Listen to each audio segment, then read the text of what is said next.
नमस्कार मित्रों, आज फिर से एक नए चैप्टर डाइस, जिसे हिंदी में पासा बोलते हैं, तो हम स्टार्ट कर रहे हैं। अक्सर आप लूडो खेलते हैं तो आपने देखा होगा कि सामने से उसमें सिर्फ 3 पार्ट्स दिखते हैं। टॉप का दिखता है तो बॉटम का नहीं दिखेगा, फ्रंट का दिखेगा तो बैक का नहीं दिखता है, और अगर मान लेते हैं लेफ्ट साइड का कोई पार्ट है तो राइट साइड नहीं दिखता है। और इस तरीके के डाइस को हम क्लोज डाइस बोलते हैं। दूसरा डाइस ऐसा होता है जो जिसमें 6 पार्ट दिखते हैं और उसे हम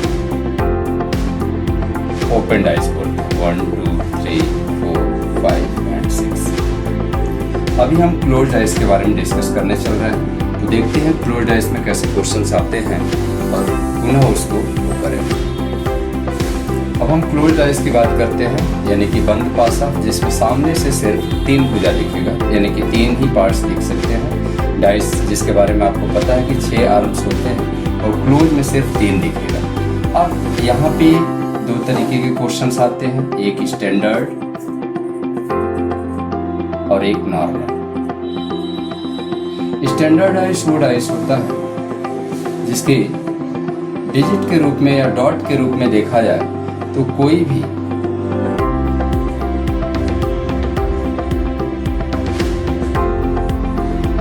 दो वैल्यू को जब आपस में हम जोड़ते हैं तो किसी भी कीमत पे 7 नहीं हो सकता। जब हम 2 वैल्यू को जोड़ें, 2 को ऐड करें तो कभी भी 7 नहीं होगा। यानी कि आप देख रहे हैं कि 2 + 3 = 5 तो हो रहा है, 3 + 1 = 4 तो हो रहा है, और 2 + 1 = 3 हो रहा है, लेकिन किसी भी कीमत पे 7 नहीं हो रहा है। और ऐसे डाइस का जब हमें अपोजिट निकालना होता है तो हम सीधे इसको 7 से घटा देते हैं, या हम 7 से घटा देते हैं, या दूसरा इसका तरीका ये है कि हम जिसका अपोजिट निकालना होता है, जिसका अपोजिट हम निकालने जा रहे हैं, उसमें और कितना जोड़ दे जिससे 7 हो जाए। दोनों ही मेथड से इसका आंसर देखते हैं।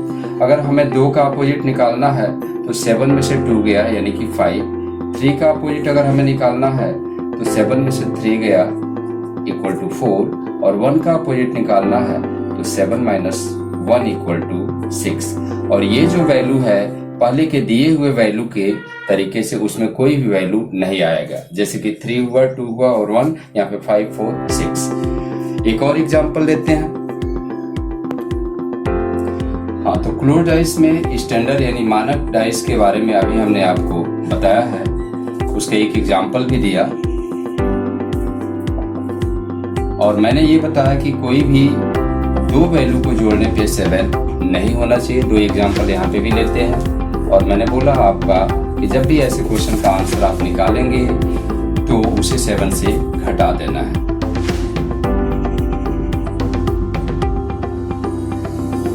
पहली बात तो ये स्टैंडर्ड इसलिए है क्योंकि दोनों वैल्यू जोड़ने पे 7 नहीं हो रहा। देख लो, आप कहीं से भी 2 वैल्यू को जोड़ लो, 3 and 6 9 हो गया, 3 and 2 5 हो गया, 4 and 2 6 हो गया, 4 and 1 5 हो गया, 2 and 1 3 हो गया। फटाफट इसका आंसर निकाल लेते हैं। इसका अपोजिट 3 का अपोजिट क्या होगा, 7 में से 3 गया 4 हो गया, 7 में से 6 गया 1 हो गया, और 2 में को घटा देंगे 7 में से 2, ये 5 हो गया।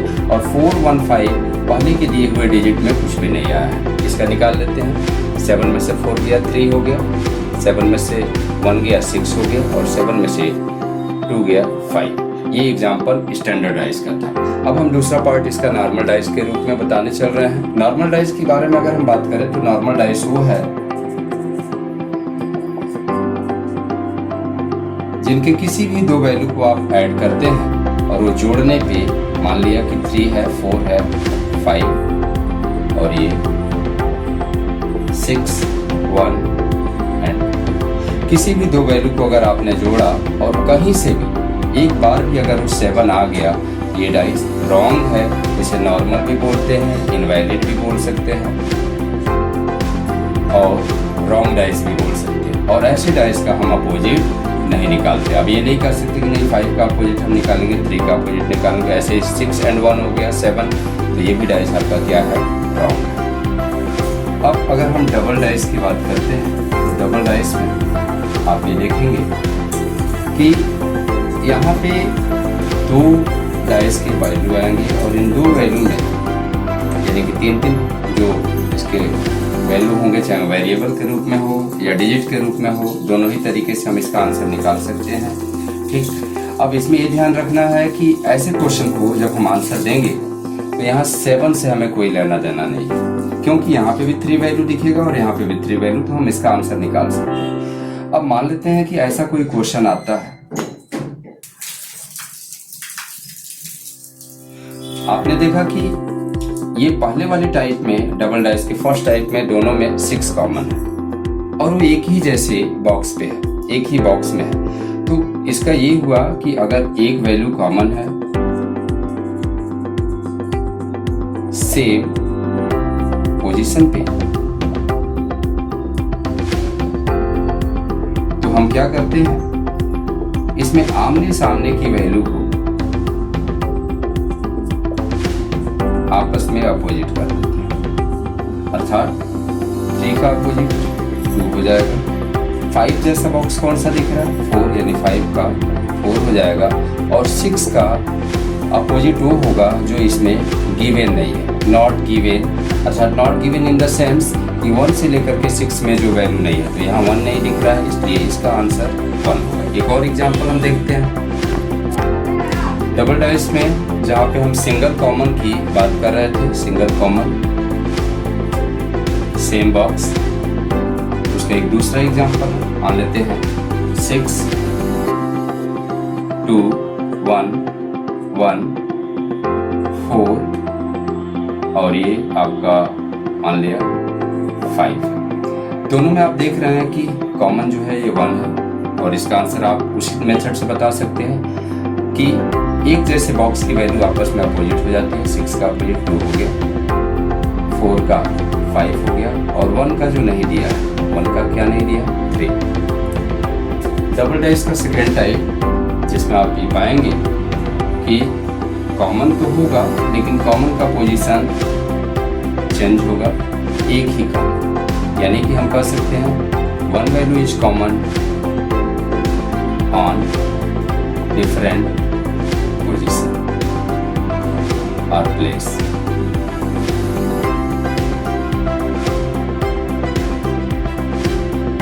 One, 2, 3, 4, 5,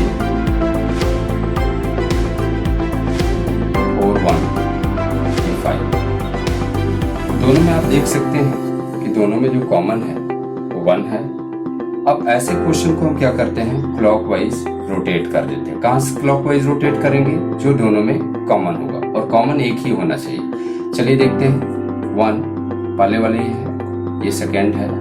आप ये मान सकते हैं कि आपका एक मित्र है जो प्लेटफॉर्म नंबर 1 पे आया है और दूसरा भी को आपने कहा है कि प्लेटफॉर्म नंबर 1 पे ही आना है, तो यानी कि 1 से 3 पे जाए, 3 से 2 पे जाए, लेकिन मिलना सबको कहाँ पे है, 1 पे। ये भी 1 से 5 पे जाए, 5 से 4 पे जाए, लेकिन मिलना कहाँ है, 1 पे।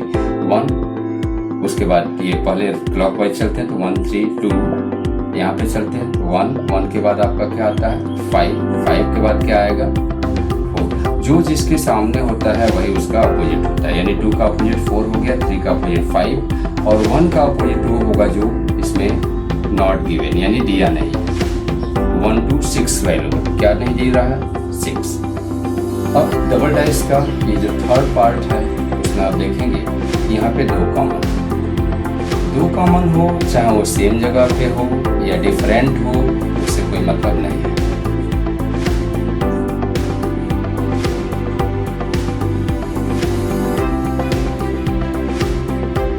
वन 2 3 5। जब भी आप देखेंगे कि ऐसे क्वेश्चन में जहाँ पे 2 कॉमन है, दोनों कॉमन को हम काट देते हैं और बचे हुए वैल्यू आपस में अपोजिट हो जाते हैं, यानी 1 का क्या हो गया, 5। एक और एग्जांपल लेते हैं, मान लेते हैं यहाँ पे आपका जो है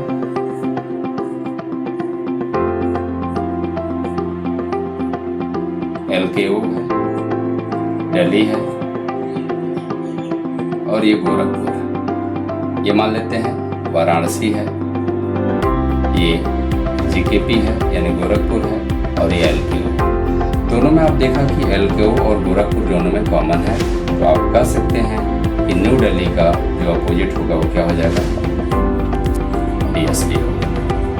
ये आपका थर्ड टाइप है। इसका फोर्थ जो कि ज़्यादा उतना इम्पॉर्टेंट नहीं है, अगर ऐसा कोई पार्ट इसमें कोई भी वैल्यू आपका कॉमन ना हो, तो अगर कोई भी डेटा कॉमन ना हो, हालांकि इसके बिना ही हमारा आंसर प्रीवियस जो भी हमने 3 आपके एग्जांपल दिया, single common, same place, double common, कहीं पे भी, या 1 कॉमन अल्टरनेट, यहाँ पे कोई कॉमन नहीं है।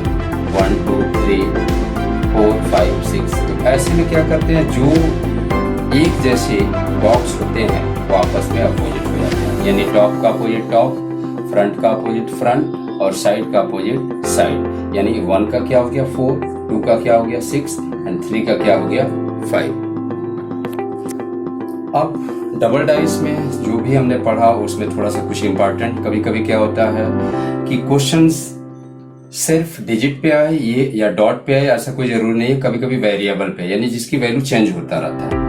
तो जो हमने 3 रूल पढ़ा कि एक सिंगल कॉमन हो, same box, single common different box, और डबल कॉमन, तो इसमें आप देख रहे हैं कि ये वेरिएबल है, पहले वाले में अल्फा ट्रायंगल बीटा है और ये हैश कॉपीराइट और बीटा है, दोनों में कॉमन एक जगह पे। अब जब एक जगह पे होगा तो आप बेहद आसानी से आप बता सकते हैं कि ट्रायंगल का कॉपीराइट हो जाएगा, अल्फा का हैश हो जाएगा अपोजिट। अब आपको बीटा का बताना था, तो बीटा के लिए हम क्या करेंगे, ऐसे क्वेश्चन के लिए जब हम आंसर देंगे तो हमें जो क्वेश्चन में न्यू ऑप्शन होगा, न्यू ऑप्शन वही आपका आंसर होगा। सपोज करिए बीटा के बारे में पूछ रहा है और 4 ऑप्शन तो देगा ही देगा, इन 4 ऑप्शन में जो आपको नया लगेगा वही बताना है। मान लिया ट्रायंगल दे दिया, बीटा का अपोजिट ट्रायंगल नहीं हो सकता, पहले से हैश दे दिया नहीं हो सकता है, ये अल्फा दे दिया, और जैसे मान लेते हैं लंदन दे दिया, तो आपको ये बताना है कि इसमें नया क्या है, तो बिल्कुल नया क्या है,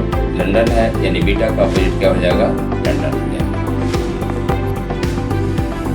ये सेकेंड यानी कि वेरिएबल का एक ऐसा वैल्यू जिसमें वेरिएबल के रूप में है, कॉमन तो है लेकिन आप देख रहे हैं इसका पोजीशन डिफरेंट है। पहले वाले बॉक्स में हम क्या कहते हैं कि जब भी कॉमन होता है पोजीशन डिफरेंट होता है, हम क्लॉकवाइज रोटेट कर देते हैं। करिए रोटेट, कॉपीराइट, कॉपीराइट के बाद क्या आ जाएगा, डी आ जाएगा, कॉपीराइट नहीं बल्कि ये सी है, सी है, सी के बाद इसको सी ही मानिए, सी बी और ये ए, यहाँ पे भी क्या कर सकते हैं, सी ई और डी, ए का डी हो गया, बी का ई हो गया। अब सी का जब भी आपसे अपोजिट पूछा जाएगा तो कोई तो विकल्प में एक नया ऑप्शन देगा। मान लेते हैं आपसे पूछा जाए कि सी का अपोजिट क्या है, और वहाँ पे ए दे दिया, बी दे दिया और डी दे दिया और एक्स दे दिया, तो आपको नया विकल्प क्या दिख रहा है, एक्स, और आंसर यही। डबल डाइस के बाद हम इसमें अभी तक डबल डाइस से जितना भी हमने पार्ट पढ़ा उन सभी को मिला करके कंपाइल करके एक मिसलेनियस क्वेश्चन हमने बनाया, जिसमें मान लेते हैं कल को 3 डाइस आ जाए, 4 डाइस आ जाए या उससे अधिक, लेकिन किसी भी कीमत पे इसमें 6 वैल्यू से अधिक नहीं हो सकता है। अब अगर हम ऐसे क्वेश्चन को करेंगे तो जो 4 रूल हमने पढ़ा था उन 4 रूल के बिहाफ पे डबल डाइस का 4 रूल उस पर हम कर सकते हैं। यहाँ पे इस क्वेश्चन में जो आपको बनाया गया है ये आप देख रहे हैं, येलो है, ये orange, blue, orange, violet, blue, blue, red, yellow, red, pink और येलो है। और इस क्वेश्चन में जो कि एग्जाम के पेपर में आया है, सीजीएल के पेपर में, और यहाँ क्वेश्चन पूछा है येलो का अपोजिट क्या हो, हम किसी भी 2 से तुलना करेंगे और 2 से तुलना करके हम आंसर दे सकते हैं। अब अगर हम देखें तो पहले फर्स्ट और सेकेंड की अगर हम तुलना करते हैं और सबका आंसर सेम आएगा, चाहे फर्स्ट सेकेंड से करो आप, फर्स्ट थर्ड से करो, सेकेंड थर्ड से, किसी से भी करो। फर्स्ट एंड सेकेंड से देखा हमने तो दोनों में जो हमें कॉमन दिखा ये 2 कॉमन आ गया, और आपको मैंने बताया था कि जब भी 2 कॉमन आता है तो दोनों को हम क्या करते हैं, काट देते हैं। यहाँ 2 कॉमन है, इन दोनों को हम क्या करेंगे, काट देंगे। कॉमन क्या था, ऑरेंज और ब्लू, तो यहाँ पे आ गया वायलेट का येलो, यानी इसका आंसर ये येलो का वायलेट ये था। अगर मान लेते हैं हम दूसरे और तीसरे से तुलना करते, तो दूसरे और तीसरे से अगर हम तुलना करेंगे तो हमारा जो है कॉमन क्या आ रहा है, ब्लू आ रहा है, लेकिन जगह क्या है, चेंज है। और जगह जब चेंज होता है तो हम क्या करते हैं, क्लॉकवाइज रोटेट कर देते हैं। सेकंड और थर्ड से अगर हम इसकी तुलना करते हैं तो भी हमारा आंसर सेम आएगा करीब। और देखते हैं इसमें, तो ये ब्लू है, ब्लू के बाद क्या आ जाएगा वायलेट, वायलेट के बाद ऑरेंज, यहाँ ब्लू है, ब्लू के बाद क्या आ जाएगा येलो, येलो के बाद क्या आ जाएगा रेड। अभी जो हमारा क्वेश्चन का आंसर आया था कि येलो का क्या वायलेट आ रहा है, आप देख सकते हैं येलो का वायलेट यहाँ पे भी आया है, ऑरेंज का रेड आया है, और ब्लू का वो होगा जो इसमें एक बचा हुआ है। तो जो रिमेन आपका कलर है वो क्या है आपका पिंक, और ब्लू का क्या आ जाएगा पिंक। इस तरीके से हम उम्मीद करते हैं डाइस आपको समझ में आया होगा। इसका दूसरा पार्ट जो ओपन डाइस है ये सेकेंड पार्ट में मैं बताऊँगा।